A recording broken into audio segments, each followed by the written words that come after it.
My guest today is Michael Stringer, a young composer with a growing and diverse portfolio of orchestral and electronic works. Now, this includes music written for film, theater, and television.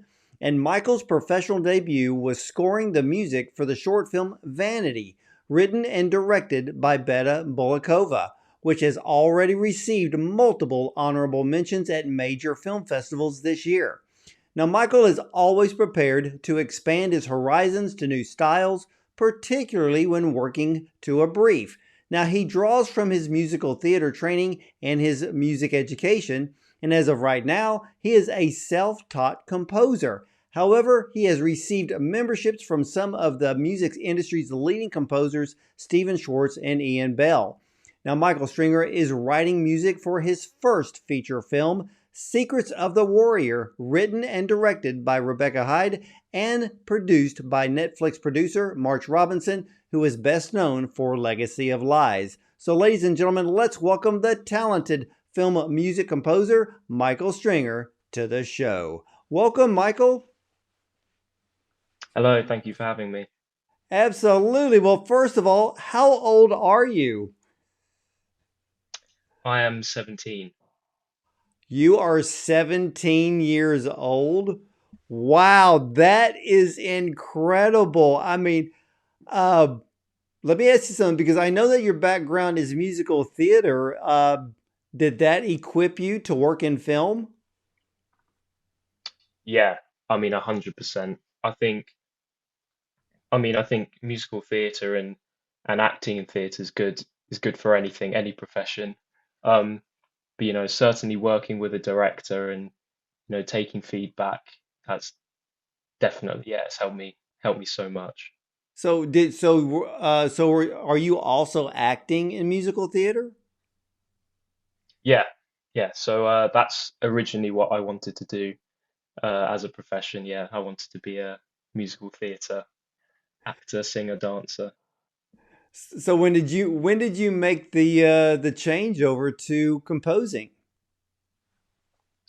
Uh, Lockdown, yeah. So during COVID, um, I mean, we all had a lot of time to ourselves, and I just started writing music and realized it was something I was very passionate about, and people told me I seemed to be okay at it, so I'm giving it a go professionally now.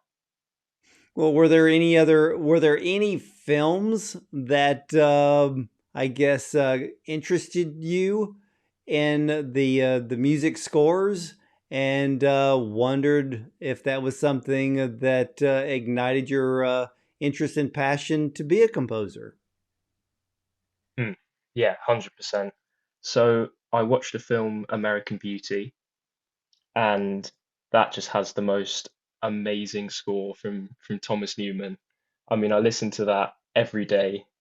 It's the perfect film score because it works in the film. It's not too distracting, but you can listen to it on its own, and it's just without any visuals at all. It's still the most beautiful piece of music. So yeah, that's definitely my number one that made me want to do film music. Well, what other films do you like when it comes to the music scores? Anything Spielberg and John Williams. I mean, I think that's a given. Um, Specifically Jurassic Park. That's probably my number one film and film score put together. I'm gonna have to go back and watch Jurassic Park just for the music score. Yeah, and you bring up Spielberg and John Williams, and of course, you know he's famous for creating the music score as well as the well-known two notes when it comes to Jaws, and Yeah, of course, you know Steven led John Williams over to George Lucas because he scored Star Wars as well. So, of course, we all know that John Williams has set the bar when it comes to music composing. yeah, 100%. Now, do you like listening to soundtracks without watching the film and just immerse yourself in that way when it comes to the music scores? Yeah, definitely. I mean, if you if you really, really want to learn and practice film scoring, it's great to see it with the film, but you need to pick it apart. You need to listen to it. Um, I buy the scores of the film, and I sit down and I listen and I read and I see what the composer's doing. Um, so yeah, 100%. I always listen to film scores on their own. So you even buy the sheet music so that you can actually read and see what the composer was actually doing. Mm, yeah. I've never thought about that. And because one of the things that interests me about you, not only because you're young, younger than I thought, to tell you the truth, and you are a self taught composer. So it was during the pandemic that you started writing music. What was the first piece that you ever composed? Oh wow. Um, I think the first piece I composed was probably a piece that I called Hope, which I guess links links well and sort of reflects the times we were in during lockdown. But it was a jazz piece for piano, saxophone, and drums. I'll be honest, it's a terrible terrible piece of music. Um, but we you have to start somewhere. So Well, yeah, I yeah. mean, everybody does have to start somewhere, and usually the first piece of work is not going to be Oscar worthy, but you got to start somewhere. But I want to know, you Mm. wrote the score for the short film Vanity. How did you get involved with that project? So about last summer, uh, I met a man called Keith Merrill, who is my agent and manager, and we spent a lot of time, a few months, just figuring out what I wanted to do, honing my craft because I haven't really been composing for that long. And then I said to him, right, I think I'm ready to dive in headfirst into a project. I want to start now. So he reached out to the University of the Arts in London, and they had a graduate, Betka, who's the director of Vanity, and we sent her my music, and she said, "Yeah, I want him. I want him to score the film." And then we went from there. Well, so what was it like sitting down with Betka to write the score of this film? Since it was your first professional work, what was the process like for you? Um, I'll be honest, I was very nervous. I was because I've scored music for video in the past, just as practice. But I've never had a director sort of tapping me on the shoulder, telling me what they like and what they don't like. So it was a very nerve-wracking process, but honestly, I learned so much uh, working on Vanity. It was incredible. I learned, you know, as a composer, it can be um, quite easy to think that the music you write first is what's going to be put straight into the film. But that's definitely not the case. I probably wrote five scores for Vanity, but you only get one. So it's taking feedback, it's working with the director, it's seeing their vision because you can often have a different vision, but you have to sort of meet in the middle and yeah. Well, were they very patient and they knew that this was your first film to score? Yeah, they knew and the whole team was very friendly and very welcoming. So it was a great experience. So when you sat down to write this, so you wrote five scores for Vanity, which is a short film, um, and Mm, you're about to tackle a feature film, which that's on a whole nother level. So, and I know that some short films can be very difficult to score because you're working with a very, very short time frame. Um, mm, and then with a feature film, there's different areas of the film in which to actually score from the opening sequence to the ending credits to certain scenes within the movie. Uh, what particular hurdles are you looking at to score the feature film? Wow. I mean, there's plenty of hurdles. I'm quite lucky in that I've started writing the music um, before they've filmed because I spoke to Rebecca um, and she said, "Yeah, we want music." And I said, "Okay, can I have some scenes for the music you'd like it for?" And they said, "Oh, no, we haven't filmed yet." And I found that very odd, but it kind of makes sense, I think. I mean, in the end, I'll have to make it fit, but you're building and you're filming this world, and I think it makes sense to already have some music there to accompany it. Yeah, yeah, it's So I think that was a vision.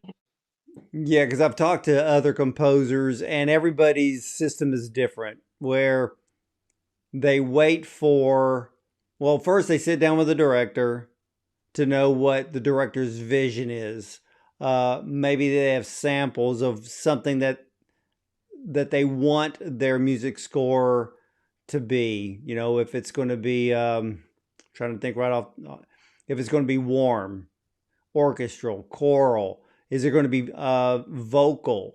If there's going to be any vocals in the tracks, and many of them film the whole picture and then they sit down with time codes to figure out or to hand over to the composer to write the piece. So Rebecca was actually wanting you to start writing before she even filmed this movie. Yeah, that's correct. Yeah. How in the world do you get the vision for the film? Just by what she tells you, or were you able to read the script? I was able to read the script. Yeah, that was very helpful. Um, she gave me temp music, which is the music you were describing. Um, so we knew the instruments that I was going to use. Um, she gave me different scenes to read, and she told me how she wanted the music to reflect it. Um, and it was tricky. I mean, it was very tricky, but yeah, it was interesting, and I'm glad since I'm at the start of my career that I'm trying different ways of approaching a film. So Vanity, like you said, they filmed it. It was all edited, and I sat down with Becca. She gave me the timestamps, and she said, "This is where we want music. This is where we don't want music. Um, we want this instrument maybe to play here, um, but this is the complete opposite." So it's a cool experience. You mentioned John Williams.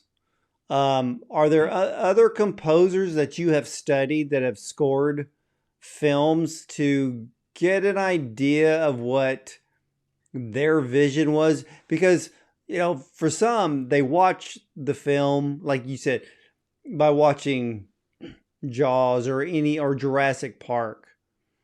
Um, were you able to, were there other films in which um, you studied the composer completely to really understand overall what they were trying to do and what you could grab from them to add to your own repertoire? Yeah, um, definitely.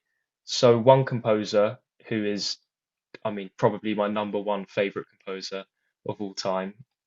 His name's John Powell, and he wrote the music for How to Train Your Dragon, and that was honestly, it's just master film writing. I think if you watch the film and you try to count how many themes he's actually written, it's not that many. It's probably two or three, but the way he combines them and he manipulates them and just orchestrates them, it's just beautiful.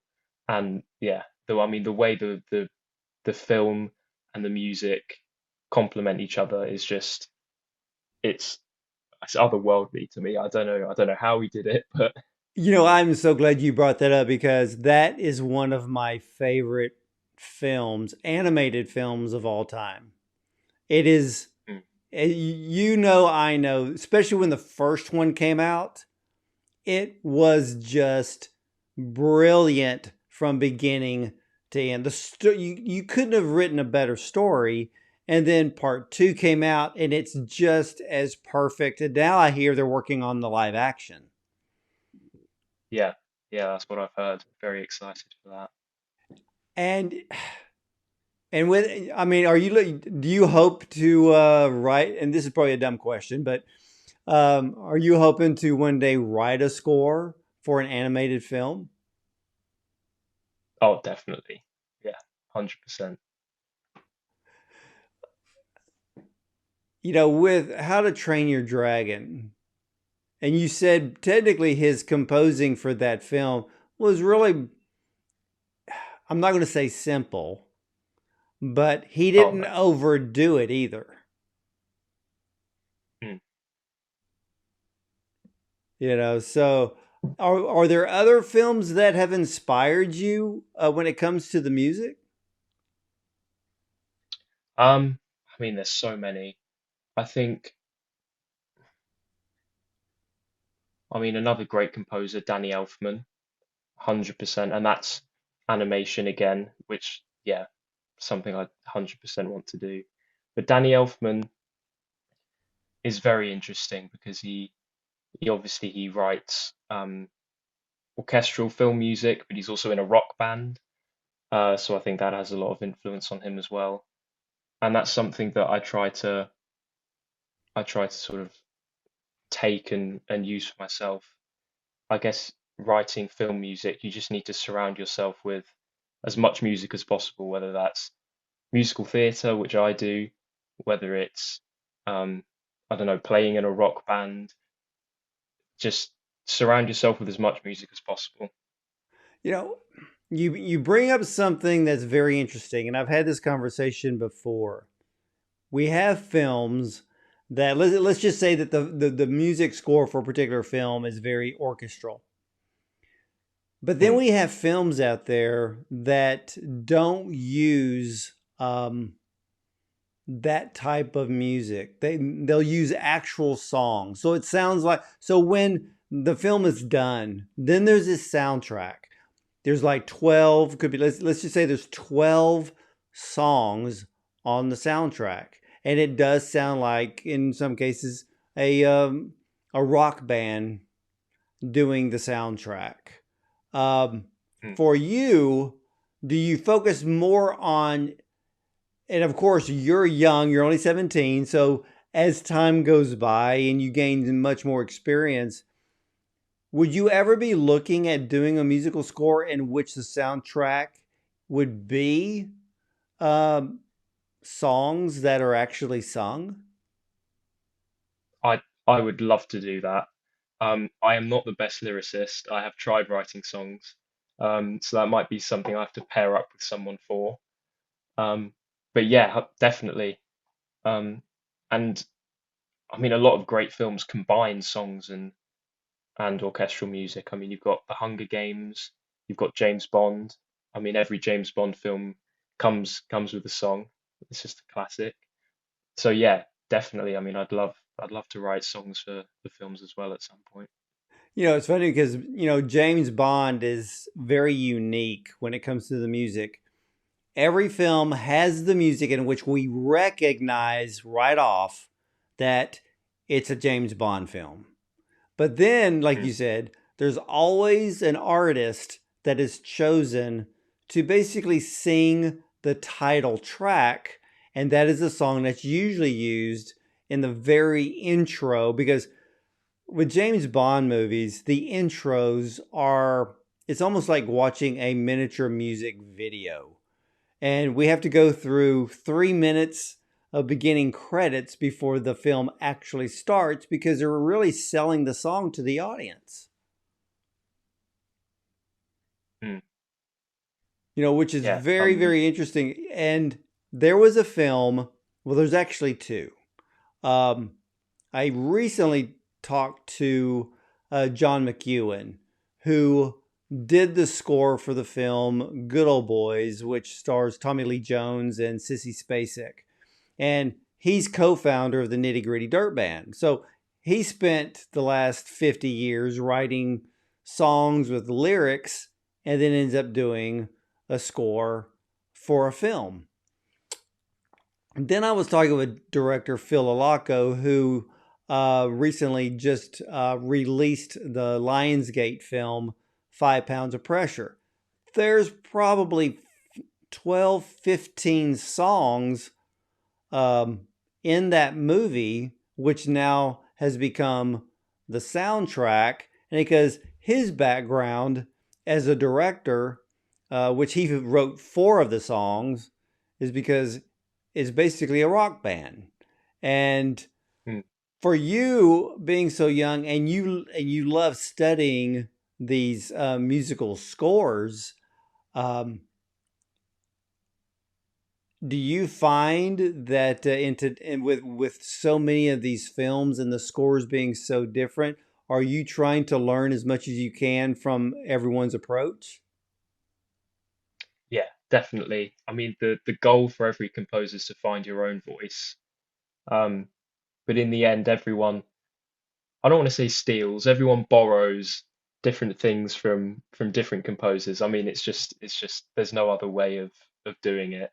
So I guess creating your own voice is taking all your favorite parts of all your favorite composers, bringing them together, maybe adding a slight twist. Um, but yeah, I mean, just Well, is there a as film? Yeah, I mean, is there a film out there that you have studied that the score not only intrigued you, but maybe it came across as difficult and you were wondering how the composer pulled it off? Does that make sense? yeah, yeah.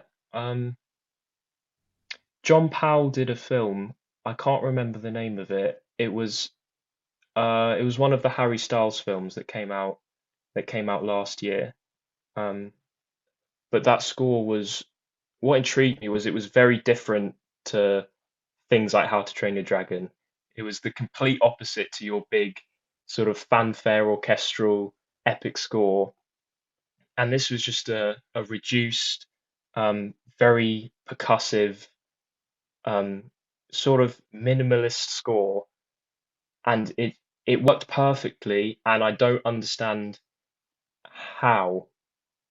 And that's yeah, that film really does baffle me because there aren't any melodic themes that really sort of stand out to you as they do in How to Train Your Dragon or um, Kung Fu Panda or anything like that. But it's just yeah, it's very intricate, that score.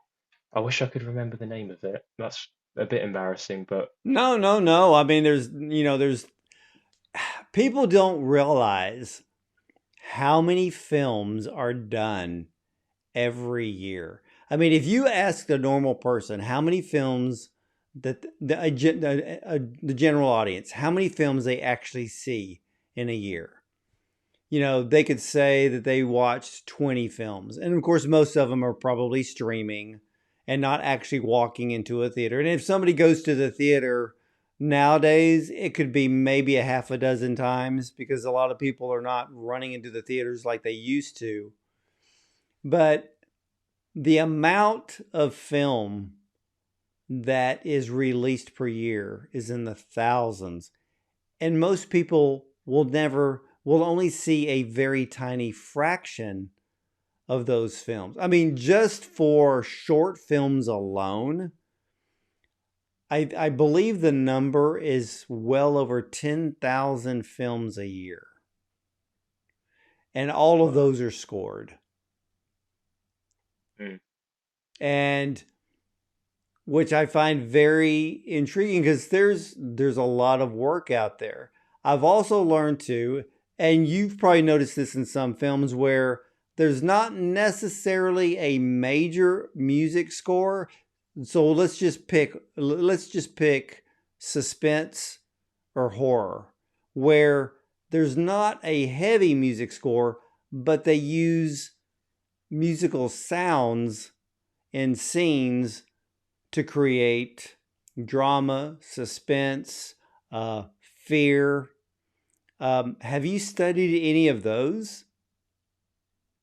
I haven't, no, that's something I need to do.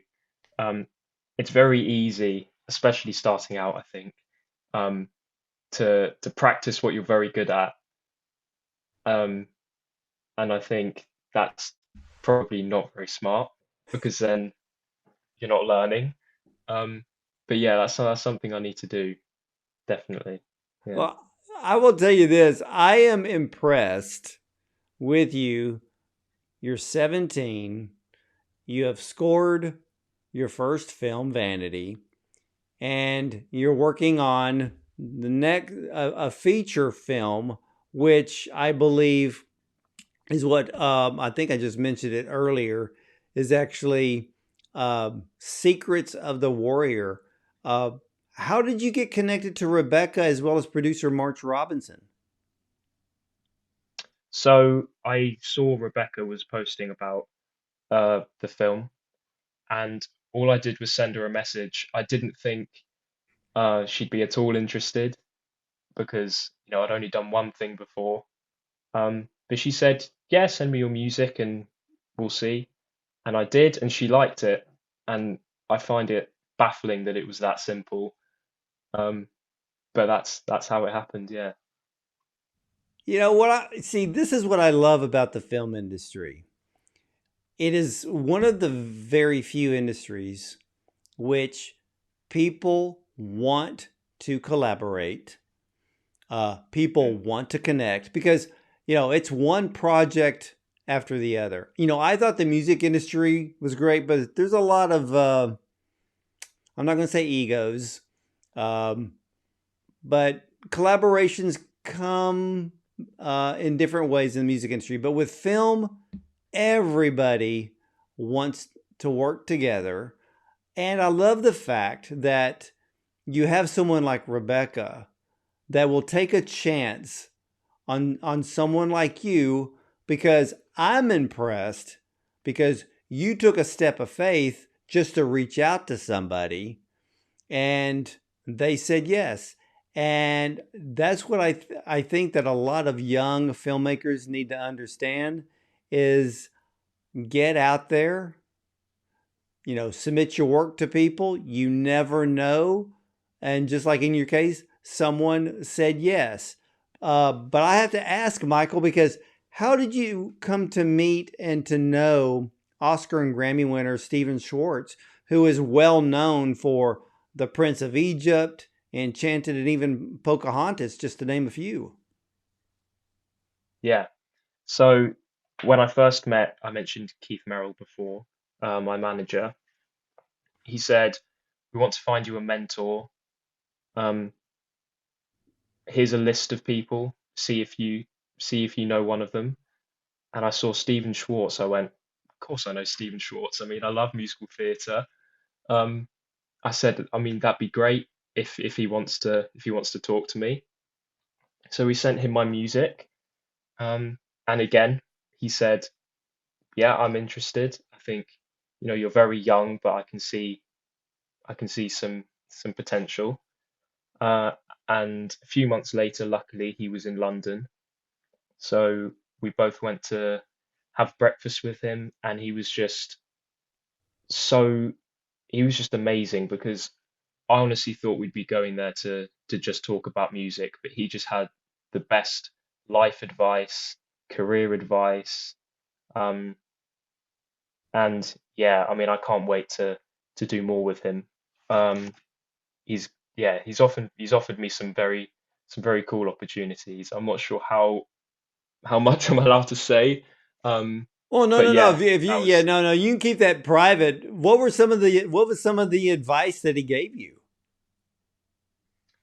the one thing that stuck was don't care what people think about you to a point. Um, obviously, what people think about you is important. Um, but I think he meant don't let it get to you. You can write something and you might have a mass of people tell you that it's bad or that they don't like it, but they don't matter. It's the people that like it and it's the people that you've affected positively, that's what matters. And that's why you write music. And that's something I think about all the time. Well, that is some excellent advice, especially coming from someone like Steven Schwartz, who, well, has the awards to back it up, and he's right. You know, not everybody's going to like what we create, but there will be people who love what we create. And for someone like you who's just really getting started uh, with this profession, what advice do you have for someone who wants to get into the film or the music industry? Um, I'd say you're never too young to start networking, 100%. Um, when I started in lockdown, I was way too young to try and start writing film scores. I mean, some might say I am now. Um, but you're never too young to network.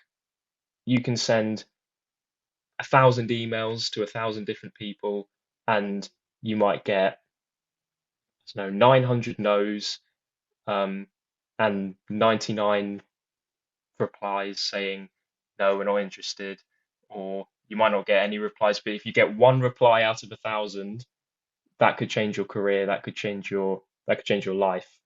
So don't be afraid to reach out to people. It's like you said earlier, the film industry, and it did surprise me because when I first got started, I thought, oh, we're all composers, we all want to get the job. It's all going to be very, very egotistical, and everyone's going to be, fighting. But it's the complete opposite. I haven't had a single bad experience reaching out to someone. I've had no's, obviously, that happens, but everyone's kind. So just don't be afraid. Talk to people. People are lovely. They are, and That's and my I advice. agree with you. When it comes to the film industry, everyone I met has been very, very nice. Uh, don't get bothered by no's. And tell you the truth, I've only been told no once. Most and the times in which they don't say yes, they just say not yet. And so that's not a negative. Not yet is better than a maybe. Uh, but I've only been told no once, and but you don't let it get you down because it all comes down to timing. Because one day the no does become a yes, and Michael, I agree with you 110%. The film industry has the greatest people. I have not found I haven't seen jealousy. I haven't seen competition because everybody wants to work together. Everybody wants to eventually collaborate. I know actors. It's like actors. You audition, you audition, you audition. You're going to get more no's than you get a yes, but that yes can change your life. And for you, again, I am very, very impressed by you. And you got a yes. Well, twice, from a short film and to a feature film. But being 17, besides writing and composing music, do you have any interest outside of this? Uh, Acting, singing, and dancing. Those music and that are definitely my two passions. And I was younger, magic. That was very random, but that was a passion of mine. Um, Funnily enough, I did used to want to make films. I used to run around when I was very little with a camcorder trying to make films. Um, yeah, so I guess I've always, had a creative sort of passion. Um, I think I always knew I wanted to do something creative. I just couldn't put my finger on it until about 1 or 2 years ago. Well, do you still go to acting auditions? So I'm part of a musical theatre group. We put on shows. Um, yeah, I am gonna have to stop soon just because of time. Um, but yeah, I love it. It's just fun. You get to meet people. I actually met, I have a mentor who's also a film composer, George Stroud, uh, and that was just very lucky because he's the owner of the musical theatre group um, that I do. So yeah, when I came to him saying I want to do film composing, he went, "Oh, I'm a film composer," and I had no idea. Um, so yeah, do that. Another piece of advice: do as much as you can because you don't know who knows who, you don't know who does what. Um, so yeah, just talk to people that you might not even think of anything to do with film composing because you never know. You never know. Well, how did you meet Ian Bell? Again, I was through Keith. Um, I said to him, I am atrocious at writing songs. I can put my hand on my heart and say I can write a good melody, I can write harmony, but lyrics I just cannot do. And he said, okay, I'll put you in touch with Ian Bell, who's, I mean, he's probably one of the biggest operatic composers, I mean, today, which is crazy. And again, it's just reaching out to people. He said yes. We went for a coffee, um, and he's helping me write a song. Wow, So that's yeah, great because it's really like, Bernie Taupin wrote all the lyrics and Elton John wrote the music. mm, So it just comes down to collaboration. exactly. Collaboration. Advice number three. Always seek out and collaborate because it makes one's experience grow, which is what we all want. Now, what do you have coming up in the future besides Secrets of the Warrior? Um, so I do have another film lined up after Secrets of the Warrior. I'm not going to say what it is, but that's happening. Hopefully, we'll be releasing um, music that's not for film, just an album of music that I've written. That could include the song I write with Ian. Um, yeah, I'm here to explore. I'm not obviously I'm very young, so who knows what the future holds. But I hope it's yeah, I'm excited to see where everything goes. I hope people enjoy what I'm doing, and I guess that's all that matters. Well, I think you have a very, very bright future ahead of you as a film music composer. You're young, which is a great blessing right now because now you can just be a sponge and soak it all in and continue to learn and keep pushing the boundaries. Where can all of my viewers and listeners find out more about you? Um, I guess the main place is my Instagram. That's where I post everything I'm up to, um, everything I'm writing. That all goes on there. It's M Stringer Music on Instagram. M Stringer Music on Instagram. I should know that by now. Yeah. Well, Michael, I want to thank you so much for coming onto the program and really showing us, the side of really getting into the industry at your age. I think that a lot of people, especially young filmmakers, are going to be inspired by you and knowing that all it takes is just to reach out and try to connect with people and network. And that alone can ignite a career overnight. And it sure has done that for you. Yeah. Yeah. I'm so grateful. Even being on this show is surreal. If you told me a year or two ago that I'd be here being interviewed about my film music, I'd have told you were crazy. But here we are. Well, you even told me, you go, you really want to interview me because I'm so young? Well, when you said young, I'm thinking like 20, maybe 21. I was shocked when you said 17, but I lo- I just think that is the coolest thing ever because to me, you know, especially when it comes to music. I mean, how, you do it, I do it, everybody does. You're on Instagram, we're flipping through reels, and we're seeing 10, 11 year olds ripping and shredding on a guitar as if they were Jeff Beck or Steve Vai or anybody out there. And the same thing can go for film and writing music. It just seems like there's more talent out there that's being discovered that at a very young age, and that's not a bad thing. Mm.